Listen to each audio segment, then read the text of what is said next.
Hello students, তোমরা কেমন আছো? আজকে আমার এই ক্লাসে তোমাদের সকলকে স্বাগত জানাচ্ছি। আজকে আমরা আলোচনা করব রাসায়নিক বিক্রিয়া ইউনিটের অন্তর্গত রাসায়নিক বিক্রিয়ার প্রকারভেদ। ঠিক আছে স্টুডেন্টস, তোমরা জানো যে রাসায়নিক বিক্রিয়া ছাড়া পৃথিবীতে প্রাণের অস্তিত্বই সম্ভব নয়, বা রাসায়নিক বিক্রিয়া ছাড়া আমরা কোনো কোনো পৃথিবীটাকে কল্পনাই করতে পারি না।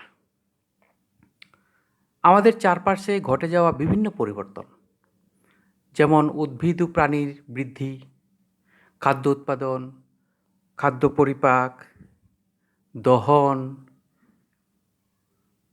উদ্ভিদ এবং প্রাণীদেহের পচন, এই সমস্ত কিছুই হলো রাসায়নিক বিক্রিয়া। বিভিন্ন প্রকারের রাসায়নিক বিক্রিয়া আছে। আমরা আজকে ক্লাসে দেখে নেব মোটামুটি কতগুলি ভাগে রাসায়নিক বিক্রিয়াকে ভাগ করা যায়। যদিও এর মধ্যে অনেকগুলি ভাগ আছে, তবে ক্লাস 10-এ আমাদের সিলেবাসে অন্তর্গত যা যা ভাগগুলি দেওয়া হয়েছে মোটামুটি সেগুলি আমরা একটু দেখে নিই। ঠিক আছে, প্রথম হলো প্রত্যক্ষ সংযোগ বিক্রিয়া। প্রত্যক্ষ সংযোগ বিক্রিয়া, এই প্রতিটি বিষয়কে আমরা পরবর্তী ধাপে বিশদভাবে আলোচনা করব। প্রথমে আমরা দেখে নিই কতগুলি বিক্রিয়ার প্রকার আছে। দ্বিতীয়ত আছে বিয়োজন বিক্রিয়া, তারপর প্রতিস্থাপন বিক্রিয়া, তারপর দ্বিপ্রতিস্থাপন বিক্রিয়া, অধঃক্ষেপণ বিক্রিয়া, প্রশমন বিক্রিয়া এবং সবশেষে আছে জারণ বিজারণ বিক্রিয়া। এই প্রকারগুলি প্রত্যেকটিকে আমরা উদাহরণসহ বিশদভাবে আলোচনা করব। তাহলে চলো আমরা প্রথম ভাগ অর্থাৎ প্রত্যক্ষ সংযোগ বিক্রিয়া নিয়ে এখন আলোচনা করি। প্রত্যক্ষ সংযোগ বিক্রিয়া কি আমাদের প্রথমে জানতে ইচ্ছে করছে। দেখো, নামের মধ্যেই কিছুটা আভাস পাওয়া যাচ্ছে বিক্রিয়াটি কীরকম, কোন ধরনের বিক্রিয়া হবে। যে রাসায়নিক বিক্রিয়ায় একাধিক বিক্রিয়ক পদার্থের পরমাণু বা অণু সরাসরি সংযুক্ত হয়ে একটি নূতন পদার্থের অণু গঠন করে তাকে প্রত্যক্ষ সংযোগ বিক্রিয়া বলে। অর্থাৎ দুই বা ততোধিক অণুই হোক বা কয়েকটি অণু, কয়েকটি পরমাণু বা সবগুলিও অণু হতে পারে, বিভিন্ন প্রকারের অণু এবং পরমাণু দুই বা ততোধিক ধরনের যুক্ত হয়ে যখন এক ধরনের, শুধুমাত্র এক ধরনের পদার্থের অণু গঠন করবে, ঠিক আছে, তখন তাকে প্রত্যক্ষ সংযোগ বিক্রিয়া বলা হবে। অর্থাৎ এখানে বিক্রিয়াজাত পদার্থ একটিই হবে এবং এটা একটা অবশ্যই অণু হবে, কিন্তু বিক্রিয়ক পদার্থগুলি দুই বা ততোধিক হবে এবং সেগুলি পরমাণু হতে পারে, অণুও হতে পারে। ঠিক আছে, চলো আমরা কয়েকটা উদাহরণ দেখে নিই। প্রত্যক্ষ সংযোগ বিক্রিয়াকে আবার তিন ভাগে ভাগ করা যেতে পারে। ঠিক আছে, দেখো কি ভাগগুলি। যেমন দুটি মৌলের প্রত্যক্ষ সংযোগ বিক্রিয়া, এটা একটা ভাগ ধরা হয়েছে, যেখানে বিক্রিয়কগুলি মৌল হবে, মৌল। ঠিক আছে, হাইড্রোজেন একটা মৌল, অক্সিজেন একটা মৌল, এবং বিক্রিয়া করে নতুন ধরনের একটা অণু গঠন করেছে, নতুন পদার্থের, যেটি হলো জল। ঠিক আছে, তাহলে এটা প্রত্যক্ষ সংযোগ বিক্রিয়ার মধ্যেই পড়ছে, কিন্তু আমরা ভাগ করে নিয়েছি, এখানে দুটি মৌল প্রত্যক্ষ সংযোগ ঘটেছে। এবার দ্বিতীয় বিক্রিয়া, একটি মৌল ও একটি যৌগের প্রত্যক্ষ সংযোগ। এখানেও প্রত্যক্ষ সংযোগ, কিন্তু এখানে দুটি মৌল নয়, কি আছে, একটি আছে মৌল আর একটি হচ্ছে যৌগ।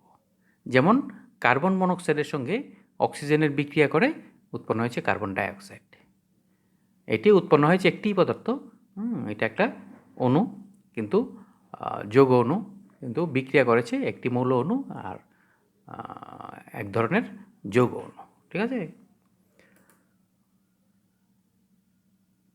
আর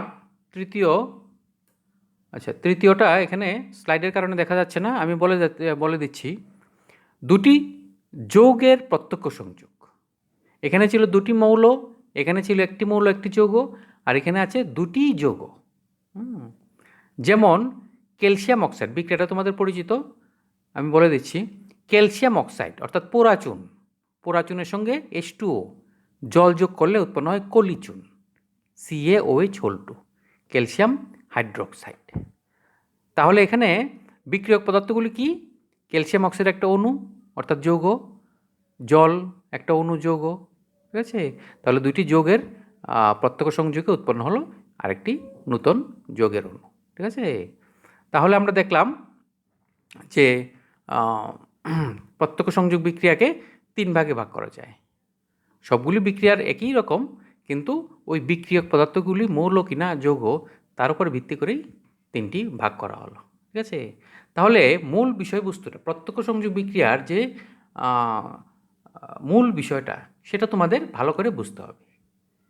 যেখানে 2 বা ততোধিক পদার্থ, মৌলই হোক বা যৌগই হোক, মিলিত হয়ে একটি পদার্থ উৎপন্ন করবে, ঠিক আছে? সিঙ্গেল, এখানে প্রোডাক্ট বা বিক্রিয়াজাত পদার্থ হবে সিঙ্গেল, একটি, ঠিক আছে? বিক্রিয়ক পদার্থ একাধিক থাকতে পারে, বিভিন্ন ধরনের থাকতে পারে, ঠিক আছে? এই হচ্ছে মূল কথা।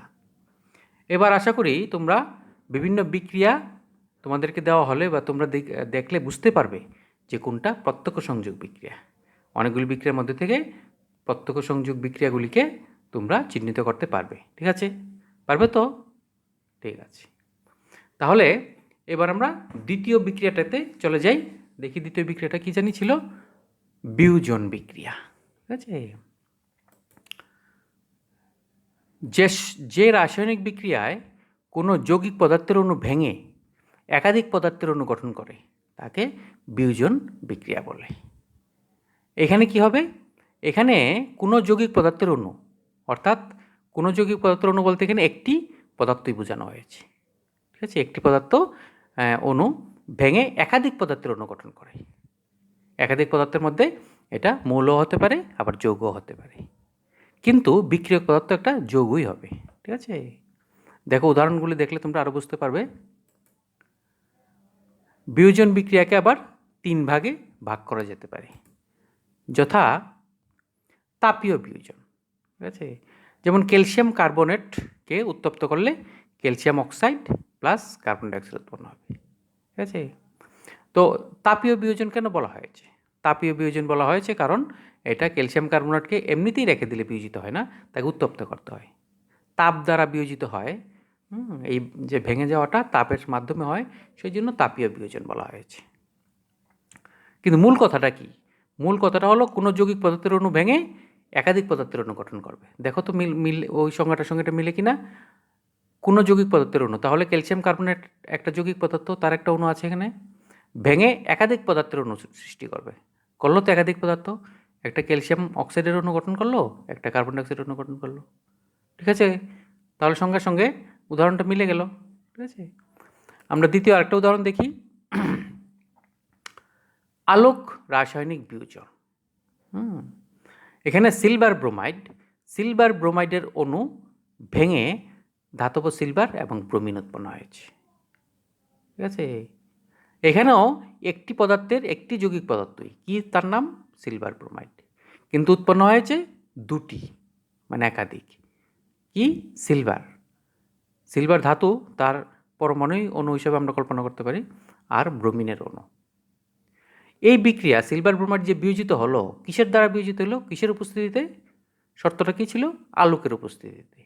এই জন্য তাকে বলা হয়েছে আলোক রাসায়নিক বিয়োজন। আলোকের উপস্থিতিতে যে রাসায়নিক বিয়োজন হয় তাকেই বলা হয় আলোক রাসায়নিক বিয়োজন, ঠিক আছে? তাহলে এইভাবে আমরা দেখলাম যে এটাতেও একটি যৌগ ভেঙে দুটি পদার্থ উৎপন্ন করেছে। আরেকটি বিক্রিয়া, যেমন জলের মধ্যে দিয়ে তড়িৎ প্রবাহ পাঠালে, সামান্য অ্যাসিড বা লবণ মিশ্রিত জলের মধ্যে দিয়ে তড়িৎ প্রবাহ পাঠালে জল ভেঙে হাইড্রোজেন এবং অক্সিজেন উৎপন্ন করে। তাহলে এখানেও আমরা দেখলাম যে জল একটা যৌগের অণু ভেঙে একাধিক পদার্থের অণু সৃষ্টি করেছে, হাইড্রোজেনের অণু, অক্সিজেনের অণু। এই যে বিয়োজনটা, এটা কার দ্বারা সংঘটিত হয়েছে? তড়িৎ প্রবাহের দ্বারা বা তড়িতের দ্বারা, সেই জন্য তাকে বলা হয়েছে তড়িৎ বিয়োজন, ঠিক আছে? কিন্তু সবগুলি বিক্রিয়া বিয়োজন ঠিকই আছে, শুধুমাত্র কার দ্বারা বিয়োজন হয়েছে তার উপরে তার নাম করা হয়েছে, কিন্তু সবগুলি একই ধরনের। বিক্রিয়ক পদার্থ ছিল একটি। প্রথম বিক্রিয়াতে ক্যালসিয়াম কার্বনেট, দ্বিতীয় বিক্রিয়াতে সিলভার ব্রোমাইড, তৃতীয় বিক্রিয়াতে জল। কিন্তু বিক্রিয়াজাত পদার্থ একাধিক। ঠিক আছে?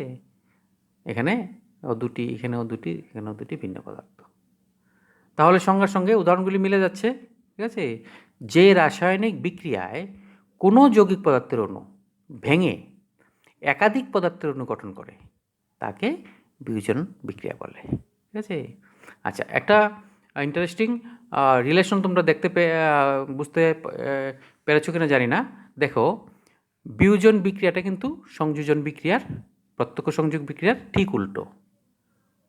ওইখানে ছিল দুই বা ততোধিক পদার্থ সংযুক্ত হয়ে একটি পদার্থ উৎপন্ন করবে, আর এখানে হচ্ছে একটি পদার্থ বিয়োজিত হয়ে দুই বা ততোধিক পদার্থ উৎপন্ন করবে। তাহলে সংযোজন বিক্রিয়া আর বিয়োজন বিক্রিয়া একে অপরের বিপরীত। ঠিক আছে? আচ্ছা, এবার আমি আশা করি তোমরা অনেকগুলি বিক্রিয়া থেকে বিয়োজন বিক্রিয়াকে আলাদা করে চিনতে পারবে। কোনটা বিয়োজন বিক্রিয়া আইডেন্টিফাই তোমরা নিশ্চয়ই করতে পারবে। কি পারবে না? হ্যাঁ, নিশ্চয়ই পারবে। ঠিক আছে, তাহলে আমরা চলো তৃতীয় যে বিক্রিয়াটা আছে সেটাতে চলে যাই। খুবই ইন্টারেস্টিং বিক্রিয়া, এটা হচ্ছে প্রতিস্থাপন বিক্রিয়া। ইংরেজিতে বলা হয় সাবস্টিটিউশন রিঅ্যাকশন। খুবই ইম্পর্টেন্ট বিক্রিয়া। যে রাসায়নিক বিক্রিয়ায় কোনো যৌগের অণুতে উপস্থিত এক বা একাধিক পরমাণু অন্য কোনো মৌলের পরমাণু দ্বারা প্রতিস্থাপিত হয় তাকে প্রতিস্থাপন বিক্রিয়া বলে। ভালো করে একটু বুঝো কি বলার এখানে সংজ্ঞাতে কি বলা হয়েছে। হ্যাঁ, যে রাসায়নিক বিক্রিয়ায় কোনো যৌগের অণুতে উপস্থিত এক বা একাধিক পরমাণু অন্য কোনো মৌলের পরমাণু দ্বারা প্রতিস্থাপিত হয়।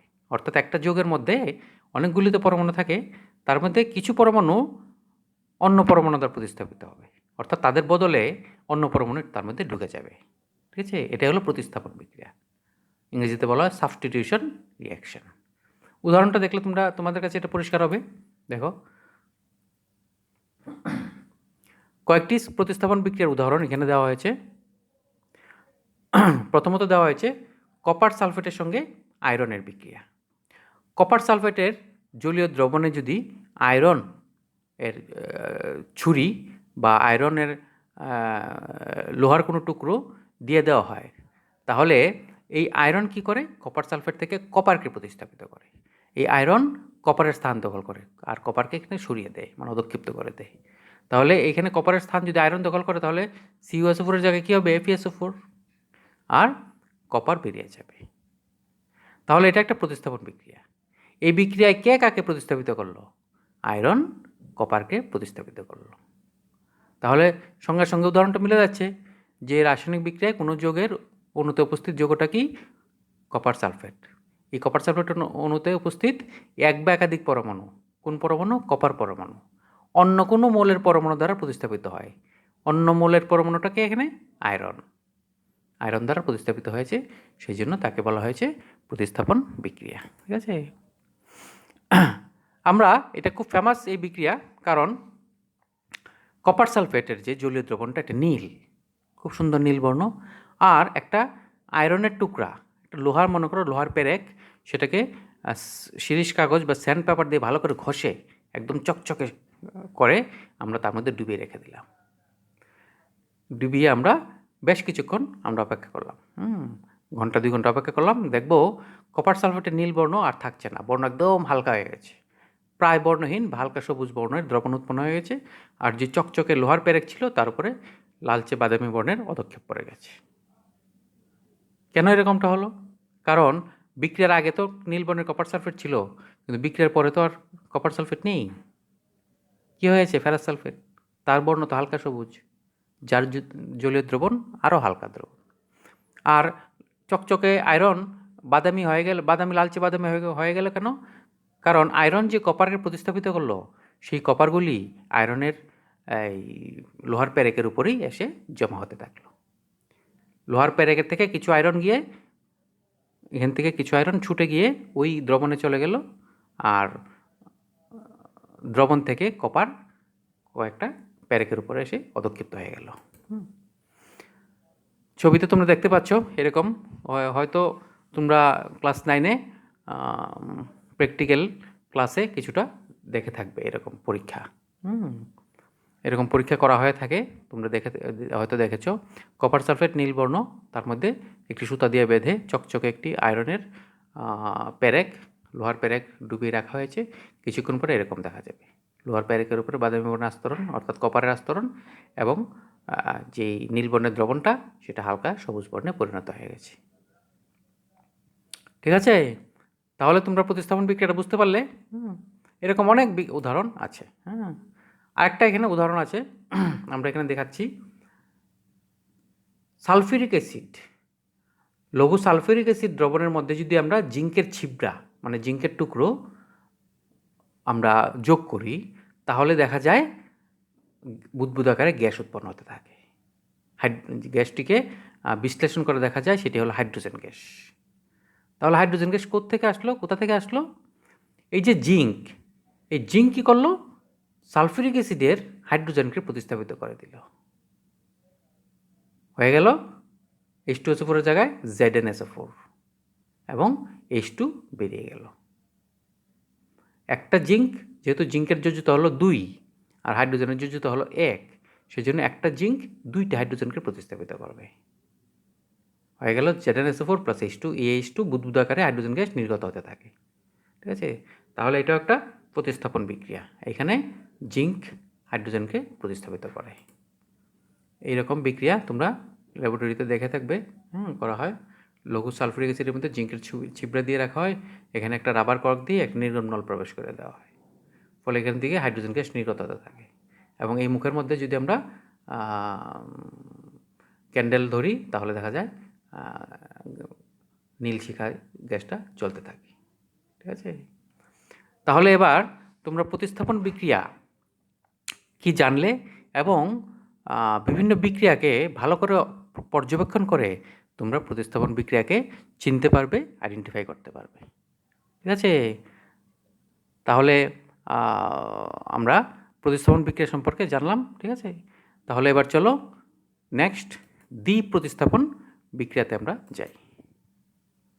দ্বি প্রতিস্থাপন বিক্রিয়া, এখানে প্রতিস্থাপনটিকেই কিন্তু ডাবল প্রতিস্থাপন হবে, দ্বি মানে দ্বিগুণ। ঠিক আছে, যে রাসায়নিক বিক্রিয়ায় দুটি যৌগিক পদার্থের উপাদান আয়নগুলি পরস্পরের সঙ্গে স্থান বিনিময় করে নূতন যৌগ উৎপন্ন করে তাকে দ্বি প্রতিস্থাপন বিক্রিয়া বলে। দ্বি প্রতিস্থাপন কেন? কারণ এখানে বিক্রিয়ক থাকবে 2টা। ঠিক আছে, তারা কিছু আয়ন তাদের মধ্যে আদান প্রদান করবে, গিভ অ্যান্ড টেক।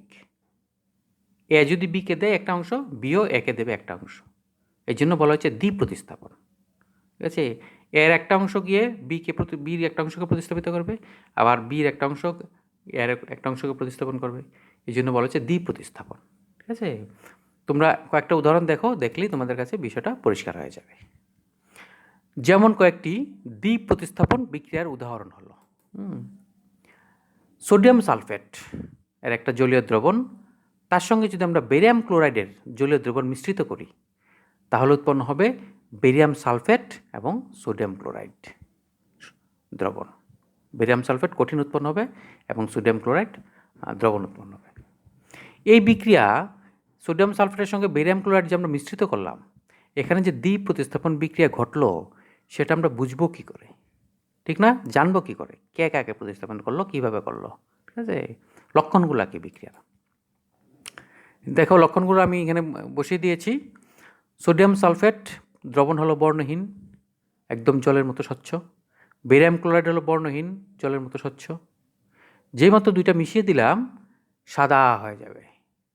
কেন সাদা হয়ে যাবে? কারণ এখানে এই যে বেরিয়াম, ঠিক আছে, বেরিয়ামকে প্রতিস্থাপিত করলো সোডিয়াম, অর্থাৎ দুইটা এনে এসে বেরিয়ামকে প্রতিস্থাপিত করলো। বেরিয়ামের যোজ্যতা হচ্ছে 2 আর সোডিয়ামের যোজ্যতা হচ্ছে 1, সেই জন্য 2টা সোডিয়াম একটা বেরিয়ামকে প্রতিস্থাপিত করলো। তাহলে 2টা সোডিয়াম আর 2টা ক্লোরিনে মিলে হয়ে গেল 2NaCl। আবার বেরিয়াম এখান থেকে গিয়ে আমরা বলতে পারি 2টা সোডিয়ামকে প্রতিস্থাপিত করলো, তাহলে হয়ে গেল কি BaSO4। তাহলে সোডিয়াম এখানে বেরিয়ামকে প্রতিস্থাপিত করলো, বেরিয়াম এখানে সোডিয়ামকে প্রতিস্থাপিত করলো। ঠিক আছে, এই জন্য দ্বি প্রতিস্থাপন। তাহলে বেরিয়াম যখন এখানে এসে পড়লো হয়ে গেল বেরিয়াম সালফেট, আর সোডিয়াম যখন এখানে এসে পড়লো সোডিয়াম ক্লোরাইড। এই যে বেরিয়াম সালফেট সেটা কিন্তু জলে অদ্রাব্য, এগুলো কিন্তু জলে দ্রাব্য। এই যে একোয়াস, একোয়াস মানে জলীয় দ্রবণ, কিন্তু বেরিয়াম সালফেট দেখো সলিড লেখা আছে, সলিড, এস। এটা কিন্তু জলে অদ্রাব্য, জল অদ্রাব্য হওয়ায় সাদা হয়ে যায়, দুধের মতন সাদা হয়ে যায়, এবং কিছু সময় রেখে দিলে সাদা গুঁড়োগুলি নিচে থিতিয়ে পড়ে। ঠিক আছে, তো বিক্রিয়াটা তোমরা দেখো, খুবই ইন্টারেস্টিং বিক্রিয়া, ল্যাবরেটরিতে খুব সুন্দর। এই যে এটার মধ্যে মনে করো সোডিয়াম সালফেট দ্রবণ রাখা আছে, আর ওটার মধ্যে সোডিয়াম ক্লোরাইড দ্রবণ, একদম জলের মতন। যে মাত্র ঢালা হলো একদম স্টার্ট একটু ঢালতেই সাদা হয়ে যাবে, একদম দুধের মতো পুরোটা সাদা হয়ে যাবে। ঠিক আছে, এই যে সাদা এগুলি অদ্রাব্য বেরিয়াম সালফেট। ঠিক আছে, তাহলে এই বিক্রিয়া লক্ষণ আমরা বর্ণ দেখেই আমরা বিক্রিয়া যে হচ্ছে দ্বি প্রতিস্থাপন বিক্রিয়া হচ্ছে তা আমরা বুঝতে পারি। আরেকটি দ্বি প্রতিস্থাপন বিক্রিয়ার উদাহরণ তোমাদের এখানে দেওয়া হলো লেড নাইট্রেট, PbNO3 2 এর জলীয় দ্রবণ বর্ণহীন, পটাশিয়াম আয়োডাইড জলীয় দ্রবণ বর্ণহীন। যদি আমরা মিশ্রিত করি তাহলে উৎপন্ন হবে লেড আয়োডাইড PbI2 এবং পটাশিয়াম নাইট্রেট উৎপন্ন হবে। এইখানেও এই যে পটাশিয়ামের যোজ্যতা 1, সেই জন্য 2টা পটাশিয়াম গিয়ে একটা লেডকে প্রতিস্থাপিত করবে। লেডের যোজ্যতা হচ্ছে 2। ঠিক আছে, তাহলে 2টা পটাশিয়াম গিয়ে লেডটাকে প্রতিস্থাপিত করবে, তাহলে হয়ে যাবে KNO3 2KNO3, কারণ NO3 এর তো যোজ্যতা 1, 2টা NO3 আছে, আর 2টা যখন K আসবে তখন হয়ে যাবে 2KNO3। আবার এই PB এদিকে গিয়ে দুটো কে প্রতিস্থাপিত করবে। ঠিক আছে, তাহলে পিবি যদি দুটো কে প্রতিস্থাপিত করে তাহলে হয়ে যাবে PbI2, 2টা আই আছে এখানে, দুটো কে আই মানে দুটো আইও আছে, হয়ে যাবে PbI2। কিন্তু এই যে PbI2 উৎপন্ন হলো লেড আয়োডাইড, এটা সলিড, অর্থাৎ এটা জলে অদ্রাব্য। জলে অদ্রাব্য হওয়ায় সে কী করে এরকম অধক্ষিপ্ত হয়ে যায়। ঠিক আছে, তো কী করে চিনব লক্ষণটা কি দেখো, আমরা বর্ণ দিয়ে দিলাম। লেড নাইট্রেট বর্ণহীন, পটাশিয়াম আয়োডাইডও বর্ণহীন, জলের মতো দ্রবণ, কিন্তু যেই মাত্র মিশ্রিত করলাম লেড আয়োডাইড উৎপন্ন হলো যা অদ্রাব্য, কিন্তু এটার বর্ণ হলো হলুদ, আর পটাশিয়াম আয়োডাইড তো দ্রবণে থাকবেই বর্ণহীন। বিক্রিয়া এটা একটা দারুণ বিক্রিয়া, পরীক্ষা ল্যাবরেটরিতে আমরা টেস্টিং করানোর সময় এটা স্টুডেন্টদের করিয়ে থাকি, বিভিন্ন স্কুলে এটা করানো হয়। দেখো অরিজিনালি দ্রবণটা ছিল কি জলের মতন স্বচ্ছ, এই যে জলের মতো স্বচ্ছ, এই যে লেড নাইট্রেট দ্রবণে পটাশিয়াম আয়োডাইড মিশানো মাত্রই হলুদ বর্ণের অধক্ষেপ পড়ে যাবে, পুরো দ্রবণটা হলুদ হয়ে যাবে, এবং কিছু সময় রেখে দিলে নিচে হলুদ বর্ণের গুঁড়ো নিচে পড়ে যাবে, ওটা স্বচ্ছ থাকবে পটাশিয়াম নাইট্রেট দ্রবণ। ঠিক আছে, তাহলে তোমরা দ্বি প্রতিস্থাপন বিক্রিয়াটা কীরকম বুঝতে পারলে, অতি খুবই ইন্টারেস্টিং বিক্রিয়া দ্বি প্রতিস্থাপন, কিন্তু আসলে খুব সহজ। একটা ব্যাপার তোমরা লক্ষ্য করেছো কিনা জানি না, আমি বলে দিই। দেখো দ্বি প্রতিস্থাপন বিক্রিয়ায় কিন্তু বিক্রিয়ক পদার্থ যে দুটি থাকবে, দুটি কিন্তু কি থাকবে, যৌগ থাকবে, অবশ্যই যৌগ, দুটিই যৌগিক পদার্থের অণু হবে। কিন্তু প্রতিস্থাপন বিক্রিয়ায় তোমরা লক্ষ্য করে থাকবে, প্রতিস্থাপন বিক্রিয়া কী ছিল, একটি যৌগ এবং একটি মৌল ছিল। বুঝতে পারছো, লক্ষ্য করেছো কি, প্রথম যে প্রতিস্থাপন বিক্রিয়াটা ছিল এটার মধ্যে কী ছিল, এটার মধ্যে ছিল কপার সালফেট আর আয়রন। লোহার প্যারেক ডুবিয়েছিলাম, তা আয়রন তো একটা মৌল আর কপার সালফেট হলো যৌগ। আর দ্বিতীয় বিক্রিয়াটাতে কী ছিল, জিঙ্ক আর সালফিউরিক অ্যাসিড, তাহলে জিঙ্ক একটা মৌল, সালফিউরিক অ্যাসিড একটা যৌগ। তাহলে প্রতিস্থাপন বিক্রিয়া ছিল একটি মৌল এবং একটি যৌগ, কিন্তু দ্বি প্রতিস্থাপন বিক্রিয়ায় দুটি কি যৌগ। ঠিক আছে, তাহলে এই হলো দুটি প্রতিস্থাপন বিক্রিয়ার মধ্যে একটা ইন্টারেস্টিং একটা পার্থক্য। এবার তার পরবর্তী যেই ধরনের বা বিক্রিয়ার প্রকারভেদ আছে সেটি হলো অধক্ষেপণ বিক্রিয়া। আসলে অধক্ষেপণ বিক্রিয়া একটি দ্বি প্রতিস্থাপন বিক্রিয়াই আমরা বলতে পারি। ঠিক আছে, অধক্ষেপণ বিক্রিয়া কি আসলে, অধঃক্ষেপণ বিক্রিয়া হলো যদি বিক্রিয়ার মাধ্যমে এমন কোনো পদার্থ উৎপন্ন হয় যে অদ্রাব্য। বিশেষ করে যেসব বিক্রিয়া জলীয় দ্রবণে করা হয় তাদের মধ্যে এরকম কোনো পদার্থ যদি উৎপন্ন হয় যেগুলো অদ্রাব্য, তো অদ্রাব্য হলে সে কী হবে? নিচে থিতিয়ে পড়বে। জলের মধ্যে যদি আমরা বালি দিয়ে দিই তাহলে কী হবে? প্রথমে একটু গুলা হবে, তারপরে সব বালি নিচে থিতিয়ে পড়ে যাবে। জলের মধ্যে আমরা চকের গুঁড়ো দিয়ে দিই তাহলে কী হবে? প্রথম তো দেখতে দুধের মতো হয়ে যাবে একটু শেক করলে, কিন্তু এটা কি সবসময় থাকবে দুধের মতো? না, একটু পরে উপরে স্বচ্ছ জল হয়ে যাবে, সব চকের গুঁড়া নিচে থিতিয়ে পড়বে। এই যে অদ্রাব্য পদার্থের গঠন এবং তার যে নিচে থিতিয়ে পড়া, এটাকে বলা হয় অধঃক্ষেপণ। আর অদ্রাব্য পদার্থটাকে বলা হয় অধঃক্ষেপ। অধঃক্ষেপণ, অধ মানে নিচে, ক্ষেপণ মানে নিক্ষেপ করা, নিচে যেটা পড়ে যায় সেটাকে বলা হয় অধঃক্ষেপ। ঠিক আছে? তো এইভাবে নিচে পড়ে যাওয়ার যে বিক্রিয়া তাকে বলা হয় অধঃক্ষেপণ বিক্রিয়া। দ্বীপ প্রতিস্থাপন বিক্রিয়া অধঃক্ষেপণ বিক্রিয়া হতে পারে। কখন হবে? কী শর্তে? যখন উৎপন্ন কোনো একটি পদার্থ কী হবে?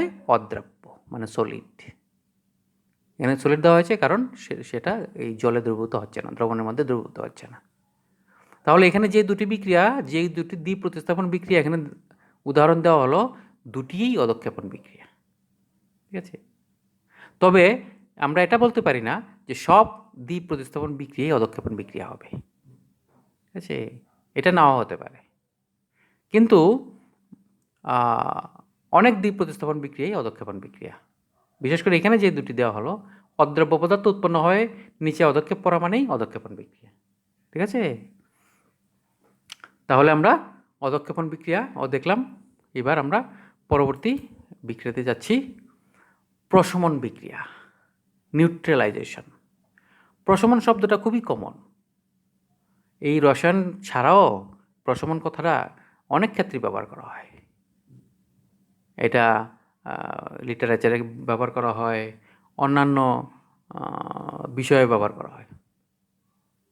যেমন জনসাধারণের খুব প্রশমিত হয়েছে, জার্নালিস্টরা নিউজ পেপারে লেখে, হ্যাঁ, অমুক কর্তৃপক্ষের আশ্বাস পেয়ে জনসাধারণের খুব প্রশমিত হয়েছে। ঠিক আছে? প্রশমিত হওয়া। এই যে প্রশমিত হওয়া, যে প্রক্রিয়ার মাধ্যমে আমরা যদি কোনো একটা পদার্থ, রাসায়নিক পদার্থের কথা বলি, তার যেই ধর্ম এবং বৈশিষ্ট্য, সেই ধর্ম এবং বৈশিষ্ট্যকে যদি কেউ নষ্ট করে দেয় তাহলে আমরা বলি প্রশমিত হয়েছে। ঠিক আছে? রাগটা তাকে ভাঙিয়ে দেওয়া হলো, রাগটা নষ্ট করে দেওয়া হলো, তাহলে রাগটা প্রশমিত হয়েছে। ঠিক আছে? আচ্ছা, এখানে কিন্তু একটু অন্যরকম।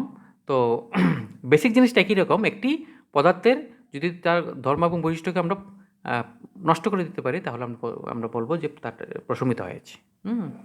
তো প্রশমন বিক্রিয়া সাধারণত সংঘটিত হয় অ্যাসিড এবং ক্ষারের মধ্যে।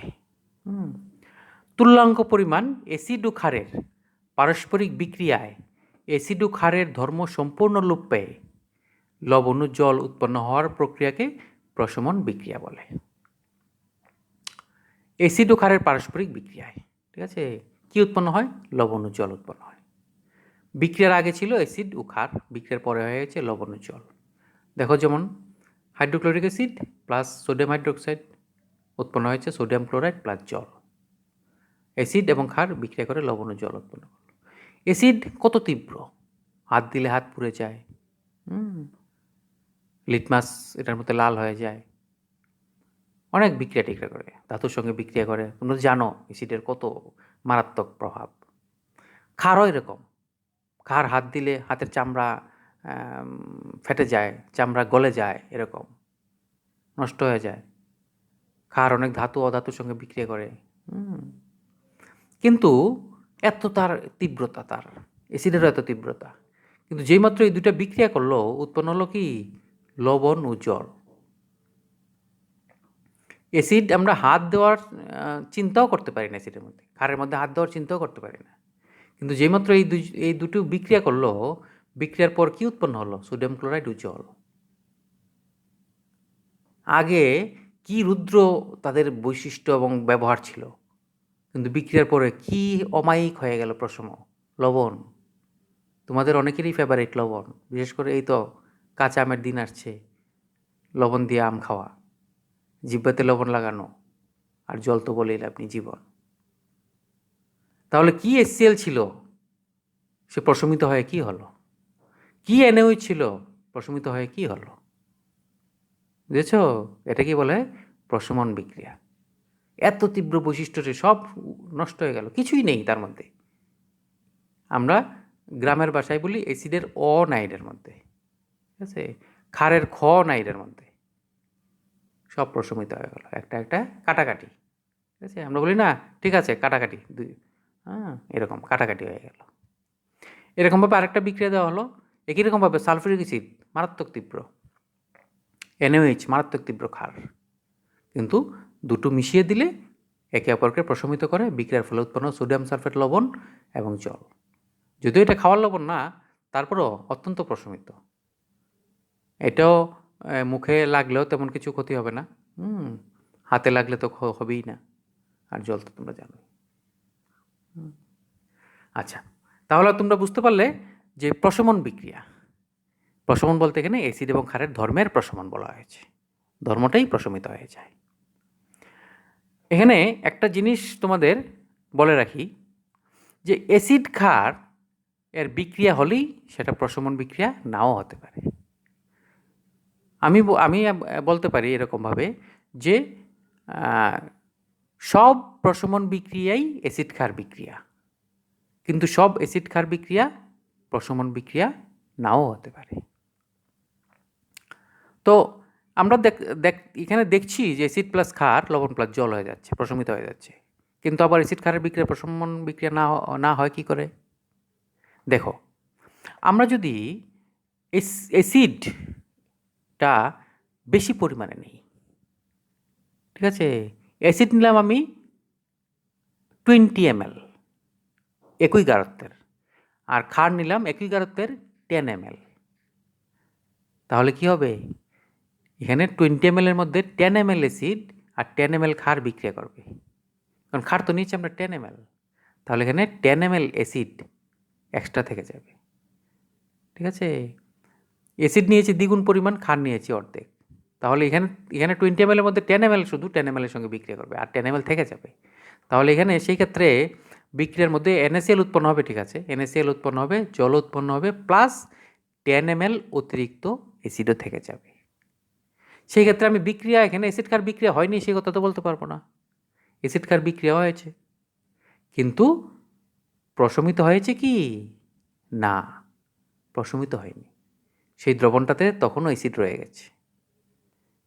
নীল লিটমাস দিলে লাল হবে, অ্যাসিডের যা যা ধর্ম সব দেখাবে। তাহলে সেই ক্ষেত্রে এটা অ্যাসিড ক্ষার বিক্রিয়া হলো, কিন্তু প্রশমিত হলো না, প্রশমন বিক্রিয়া হলো না। তাহলে কখন প্রশমন বিক্রিয়া হবে? যখন অ্যাসিড এবং ক্ষারের পরিমাণ একদম সমান হবে। সেই পরিমাণটা আয়তনে নাও হতে পারে।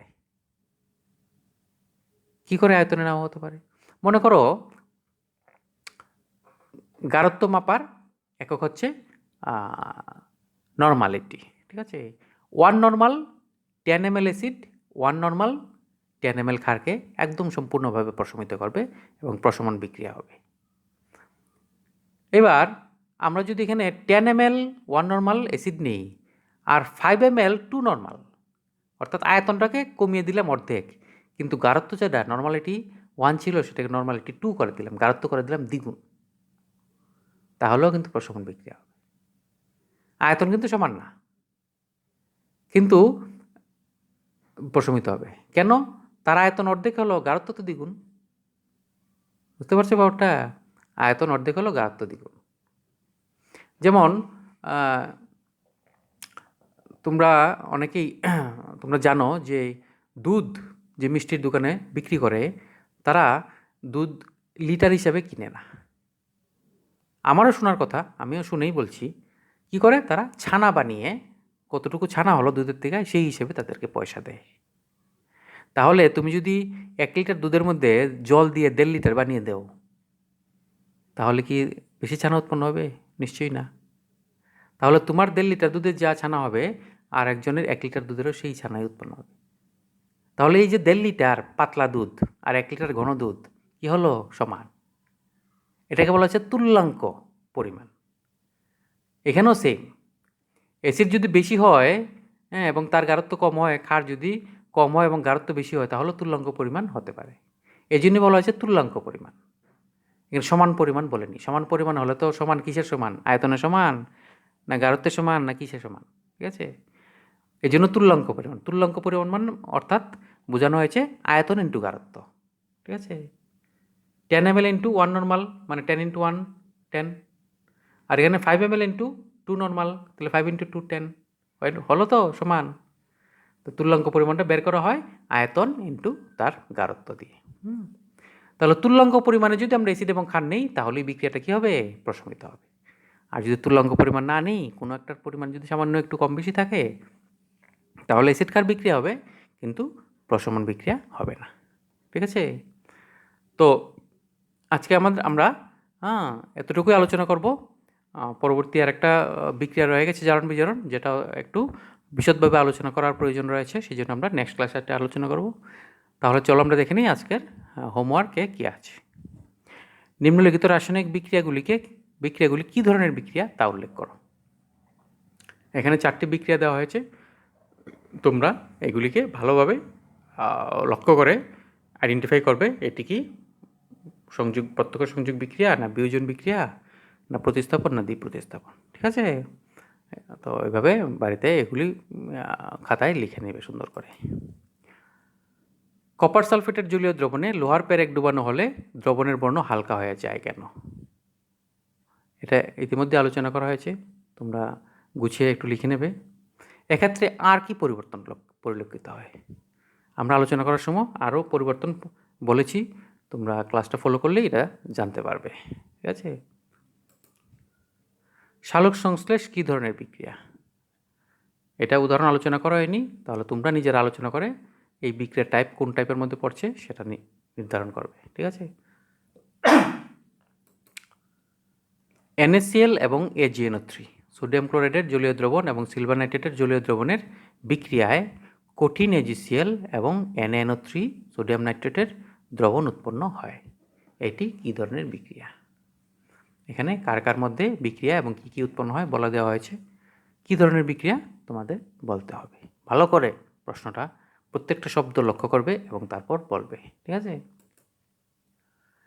অ্যাসিড ক্ষার বিক্রিয়ার একটি উদাহরণ দাও। ঠিক আছে? কখন এই বিক্রিয়াকে প্রশমন বিক্রিয়া বলা হবে?